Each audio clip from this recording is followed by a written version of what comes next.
And we're back with the Coon Prairie Ramblers, confabulating on just about everything, and we've been doing it pretty good today.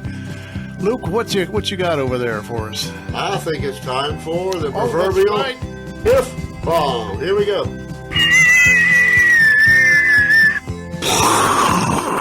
Oh yeah, that was good. What if? Let's say you could go back in time, and we all thought about that before.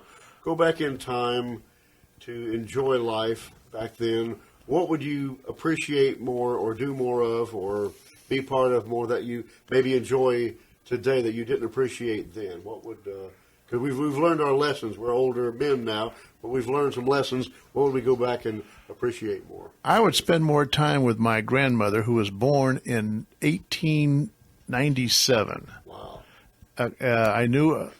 we had her until she died in 1988, and I would just, there aren't any, well, there's only a few left that were born in the 1800s. Absolutely. And I remember I used to do a rest home service on a Sunday morning, and it was back in the late 80s, early 90s, and there were still people from the 1800s. I remember talking to this lady who was born in 1888, and she was telling me about, she voted for Theodore Roosevelt or what? Woodrow Wilson. Was one of those, and I thought, wow, you go that far, Wow.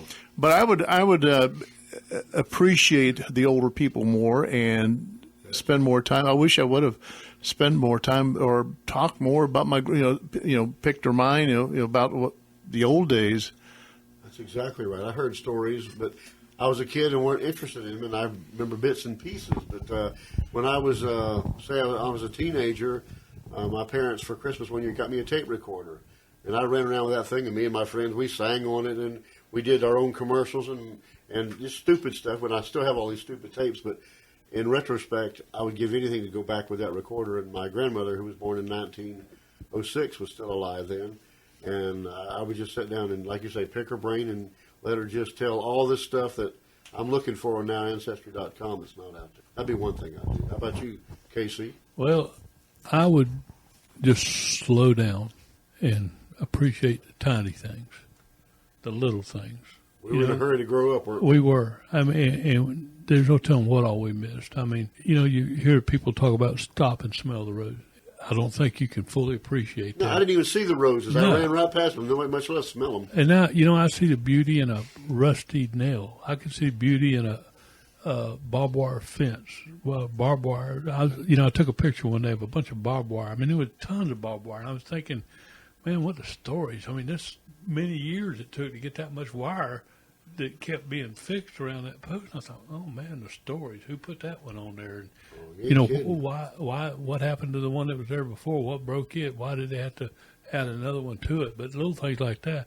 And I don't remember ever when I was a kid stop and say, oh my goodness, what a beautiful sunrise I had this morning.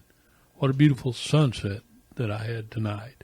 I never remember seeing butterflies hardly and thinking, oh, what a beautiful butterfly or what a beautiful dragonfly. I mean, I enjoyed seeing them, but I never really fully appreciated the beauty in some simple things.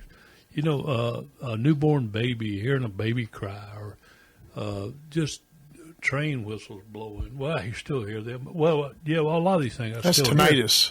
But I just never appreciated them when I was young. I was so busy, worried about turning 16, turning 21, turning 25, getting married, starting my own family. And I think even with your own children, I think sometimes when you were younger, you never stopped to really fully appreciate, I can remember their first steps and things, but a lot of things, I let get by me without being there when maybe I could have been there. Right. I think sometimes I let my work get in my way, and I let things get by me that I could have probably changed and finagled things around and been there for that I chose not to be.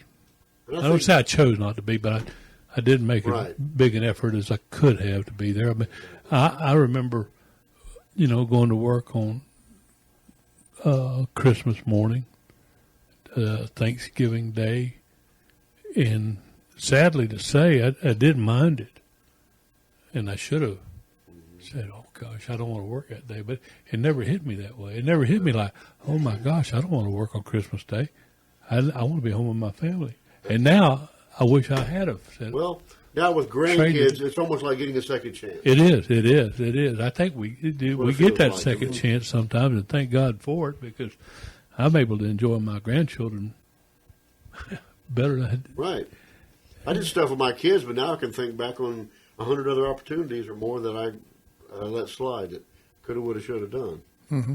But, Yeah. You hear a song like that, Louis Armstrong, "What a Wonderful World." That whole song is nothing about the little things in life, and you listen to that and you can't help but feel nostalgia. And I have some grandkids that call me Pops, which I don't particularly care for. And some reason my youngest granddaughter started calling me Poppy when she got old enough.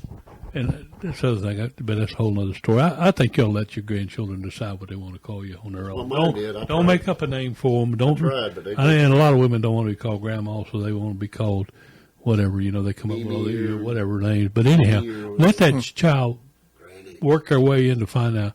And anyhow, my granddaughter, she starts calling me Poppy, and I just love to hear her call me Poppy.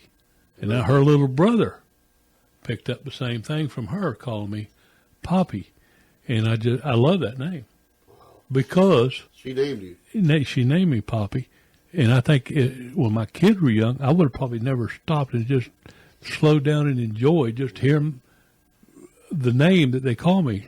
I mean, I never told my kids to call me Dad or Daddy or whatever, but just having things like that you never really could have ever appreciated when I was 18 years old. I could have never appreciated being called Poppy.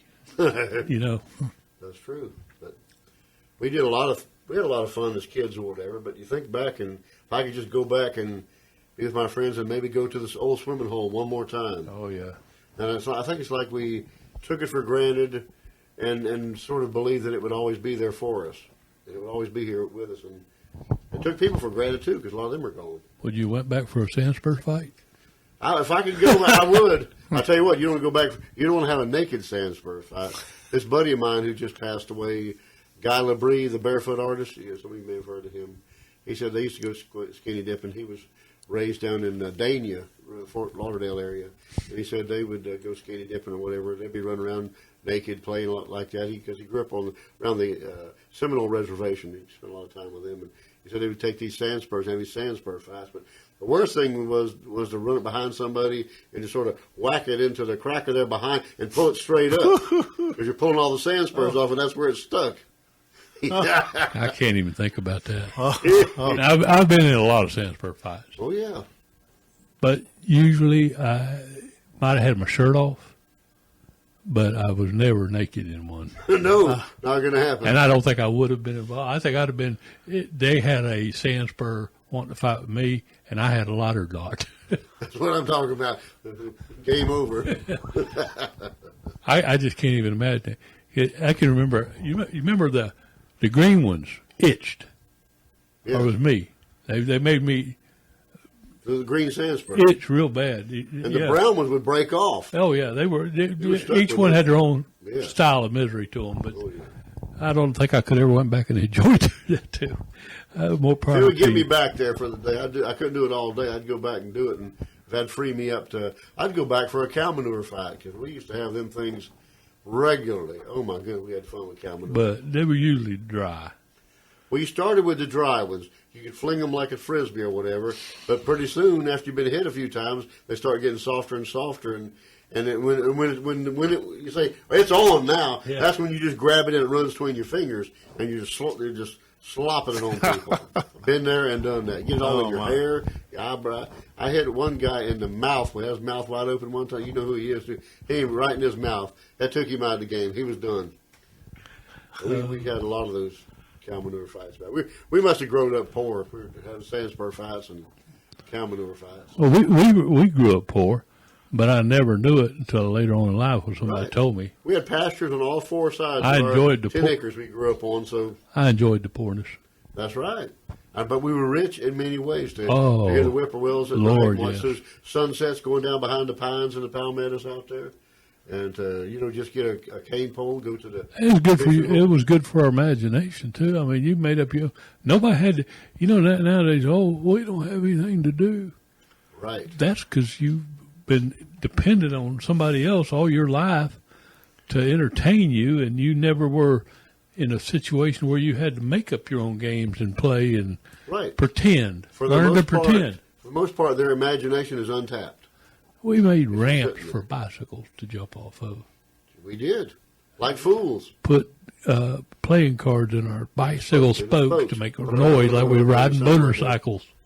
Or a little balloon. Or I mean, we could entertain ourselves. Today's just- generation can't. tree climbing or playing. A stick became a rifle. You got to play. Or you rode it. Play You made your ball. own slingshots? We did. We made Out of inner tube? bow and arrows out of bamboo, Yeah. Oh, we made bow and arrows out of cabbage stalks. cabbage stalks. And the palmetto fans were the arrows. You'd notch your back, point the front. So what keeps us from going out and doing that now? Well, me, it'd be health. Pull the tools off. Let's try some of it. Let's try to figure it out. Me riding around on a Okay. scooter. Me riding around on a scooter trying to get away from somebody in a sand spur fight Need is a not faster fair. scooter. That's not Yeah. fair. 'Cause my back would be loaded with sand. Yeah. That's what I'm talking about. Yeah, you're right. I'd probably have to go to the doctor's office to have them picked out. And like you say, Luke, we need to wait till winter. Let's have a retro day. We'll figure out something we can do. We'll go out and recapture our youth, or at least chase it around for a while. We used to go out and catch fireflies. Oh yeah, Well, we called them lightning bugs. I was just saying fireflies for your You better- enlightenment. But we called them lightning bugs, and we'd fill a jar. I mean, fill a jar, a mason jar with lightning bugs, They glow. and then we'd also take their tails and make a ring out of them, or we'd write messages with them, with them. Right. and had a good time. Wasn't so much fun for the lightning bugs, but we had a good time. I don't think they even knew what was happening. I'd imagine they got little tiny brains. And said, "Hey, are you getting abused over there?" But going back, imagine what it'd be like to walk through the old home place of your grandparents or whatever and yeah. smell their cooking one more time. Oh yeah, Just to smell chicken and dumplings cooking or biscuits baking or something like that. That'd be worth it all. cornbread, cat head biscuits, fried bologna. Did your mother make you homemade donuts when you was little? Yeah, They did. fried them. Sure did. And put Yeah. a little Fried 'em in paper a pan. sack and put sugar in there and shut Yeah. them up. Sometimes we get powdered sugar on them, and sometimes we get cinnamon sugar on them. We know we got regular sugar. Just regular. Regular old white sugar. We always got either sand. Still thinking Sand about spur sugar. Chewing on it, I don't want none of them now. Yeah, I don't want no sand gnats You're a either. tough man. You got Sandsburg in your donut. I don't want no sand gnats It was either. rough growing up in the South, huh? We could entertain ourselves. It was rough, but it was fun. Yeah. You could cut up you could take a one stalk of sugar cane and cut that up, give it to the kids. Yeah, to eat. chew on it all Sit around day. and chew on that all day. It's like candy from the Yeah. store. Chew on that sugar cane all day long. Did you have to buy that, or did it grow up? Some people grew it around here. Yeah. My neighbor still grows it and cooks it and makes syrup out of it. I've also chewed on honeycomb when I was a kid. They were out there, and they were just as clean. Yeah. You take it right out and just start. You take the bees off of it. No, hopefully, but Yeah. it doesn't taste very good. Yeah, my daughter. I have a 12-year-old daughter at home, and I find myself standing at the window, watching her play, and just enjoying Take some pictures. watching her play. Yeah, vicariously living through their eyes. Yeah. Yeah. I do that Reliving sometimes their with childhood. with my grandchildren. I sit there and amazed at what they're amazed at. You know, they the other day my granddaughter saw a penny laying on the ground, and she was excited about finding a penny. She saw it laying there. She said, "Oh, a coin!"